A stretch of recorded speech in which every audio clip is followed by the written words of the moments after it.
Where are we? What the hell is going on? The dust has only just begun to fall. Crop circles in the carpet, sinking feeling. Spin me round again and rub my eyes. This can't be happening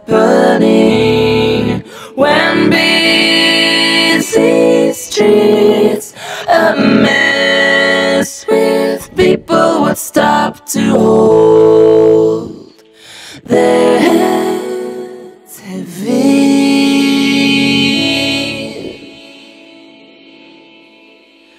Hide and seek.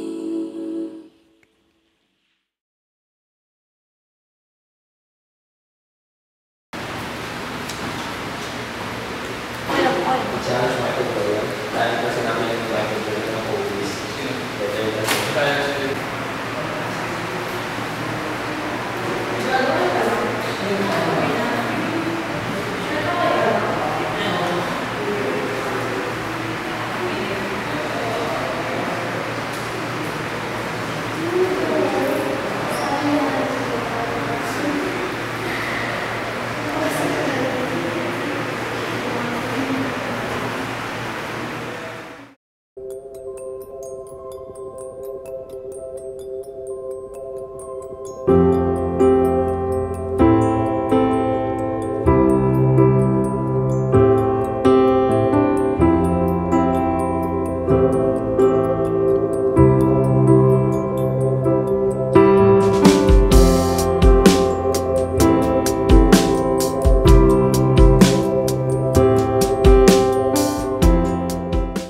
I wasn't always like this.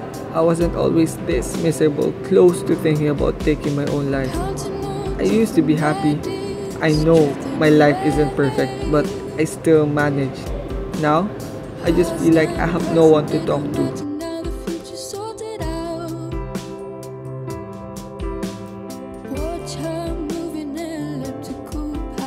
My so-called friends don't seem to care about my problems or anything I say.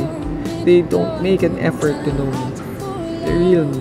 Nobody even bothers to ask if I am okay. I feel like I have no friends. Even my mother is emotionally absent. My mother and I rarely talk to each other. I just go home, eat whatever is prepared in the table, and go straight to bed. That's always been like that. The only thing I like about this family is my sister. She taught me how to be brave and be patient.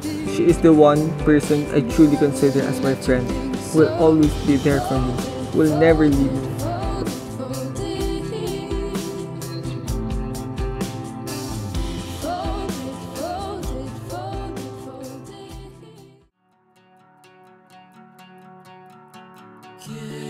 She is the best.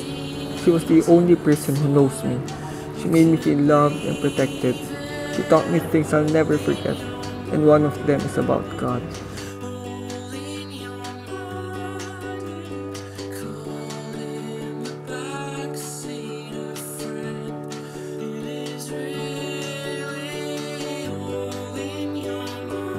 I'm really not a big believer of God. Putting your trust in something that might not be real. I don't know. Judd, you have to believe. You have to accept God fully. Put your trust in Him and He will never forsake you. It's all about the faith. Here's a notebook. Use this to write what is happening in your life. You learn more about yourself to write. Judd, you'll find someone better. If she left you, there's someone else out there. You just have to be patient. Just keep moving forward. I promise everything will get better. It just takes time. It did get better at some point, but now it is worse. I have lost something irreplaceable, invaluable. I lost my sister. I lost you.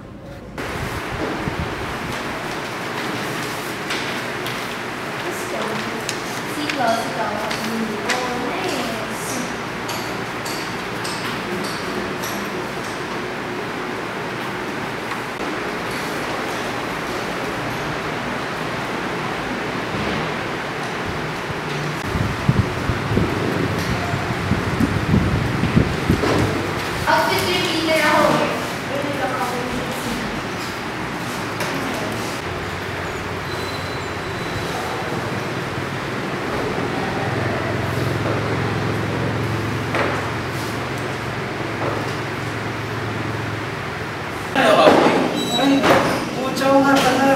Hindi mo nag-aaral lang ako notes eh. Nakailangan ko para dyan, C+ naman ako. Taas naman ito yun eh. Kailangan ko gumawa eh. Si John ata may notes eh. John! Hindi ako narinig ni John. Kunin ko na lang. Sige, kunin ko na lang. Okay kasi. May notes ba siya? Ano yan? Ito. Hindi ka na ito. Masasaya. Si John, Ayaw ka na lang yun. Sige, din. Ito pare. January 30, 2013. Today, I held those bills. And I really want to swallow them. I'm tired of living. I don't wanna live anymore. Pare, sorry. Ako na namin accounting mo eh. Sorry, hindi namin alam. Ako na namin accounting mo eh. Sinabi pala may problema pala si John. Depress pala yun. Pala yun yan. Kaya naman pala.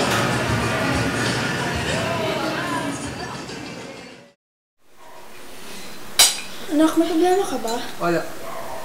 No, I'm here for you. I care about you. Wala nga po. Parang kita ka nakikita malungkot eh. Sabi, Okay ka lang. wala po talaga. Please, just talk to me. I know what you're going through and I understand. Please. Wait. You understand? Paano mo naman maiintindihan na wala ka naman lagi dito? Wala ka naman paki sa amin eh. The only positive thing that happened in this family is my sister. Pero wala na siya. Kaya mo ba siya ibalik? Ha? Hindi, di ba? So please, just leave me alone. Diyan ka naman magaling eh. At wag na wag mong sasabihin na naiintindihan mo kasi wala kang alam. Wala. John!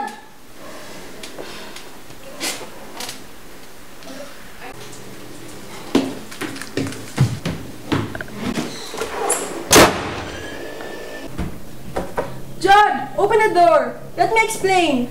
Give me another chance! I already lost a daughter. Don't make me lose a son.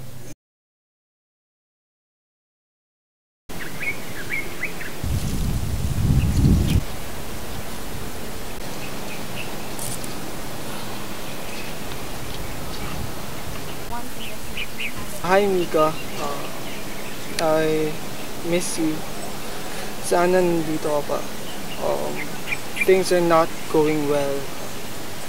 I mean, I don't understand bakit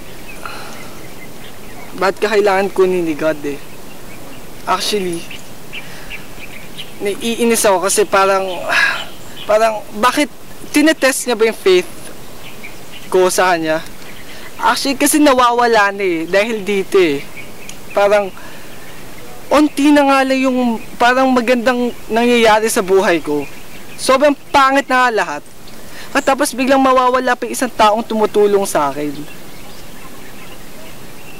Ano yun? Unfair naman masyado yun eh. I'm tired of waiting. I'm tired of waiting, hoping na mas magiging better lahat. I just don't wanna live anymore. I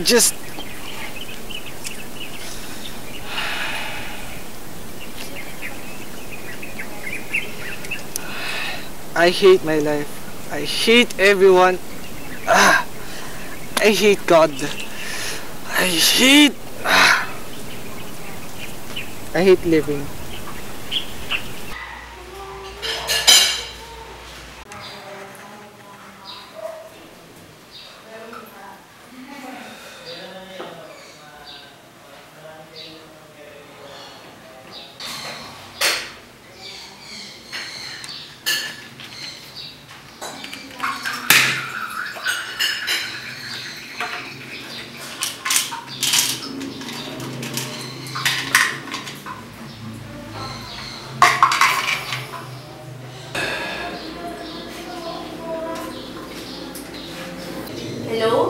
Chad? Bakit wala ka sa tiyo kanina? Di kasi maganda yung pakiramdam ko eh. Oh, ayos ka lang? No, ayos ako. Gusto mo na kausap? Hindi, sige. Huwag na, okay lang. Di, may naman talaga akong tulungan ka eh. Sige, okay lang, huwag na lang. Di, gusto mo kita na lang tayo sa may park sa malapit sa inyo? Sigurado ka ba? Oo, gusto ko talagang kausapin ka. Sige.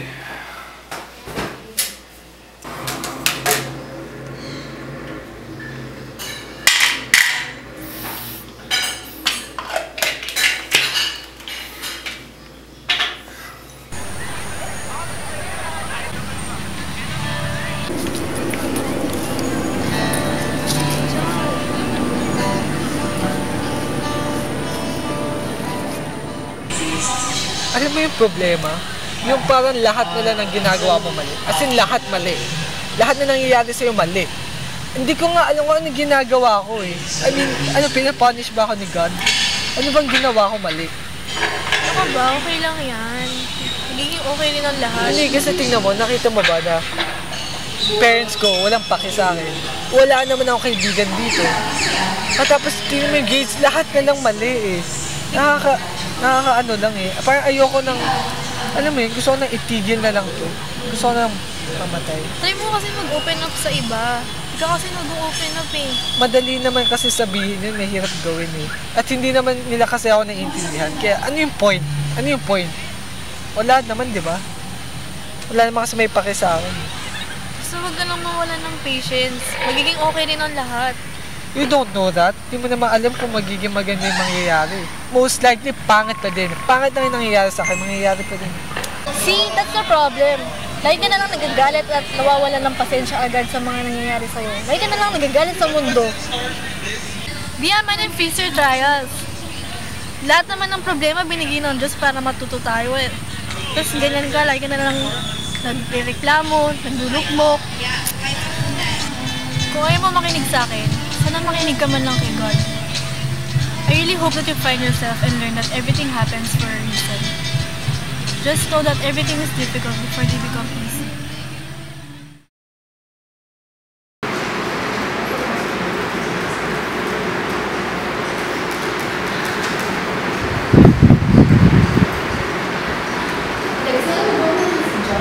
Hindi, bakit? Siya sinasagot niya, wala naman siya gagawin. Kasi na-Nathan na lang, text ko.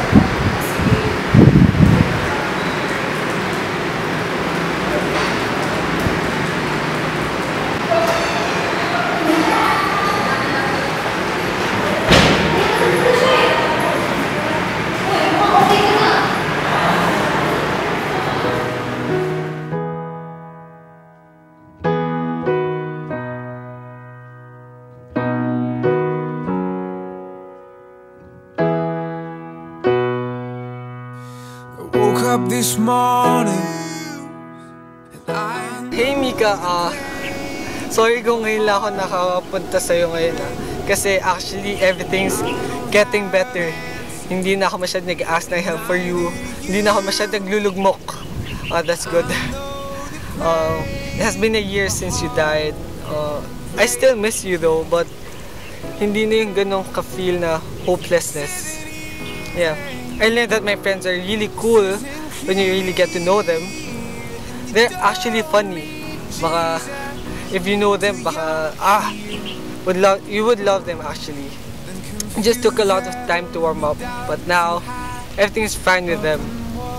Also, there's this girl in our class, who actually may be the one. You'd like her too, I bet. Kaso, she helped me overcome my demons and makes me remember the important lessons in my life. Parang yung tinuro mo sa akin about God, about waiting, about everything. I had reconnected with God and our parents. I actually feel the love again. Hindi kagaya before na I feel alone. I actually realized that all I have to do is wait. Wait for all the wounds to heal.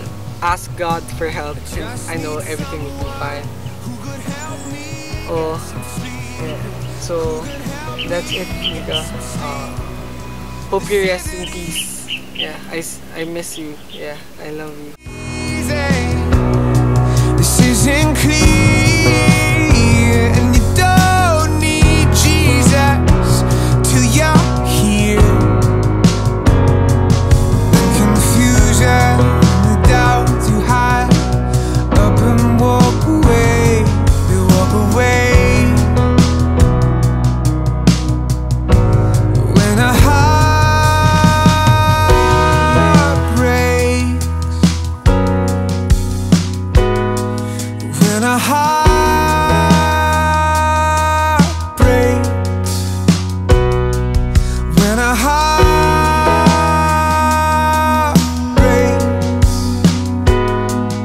oh, when a heart breaks. This isn't easy, this isn't clear, and you don't need Jesus till you're here.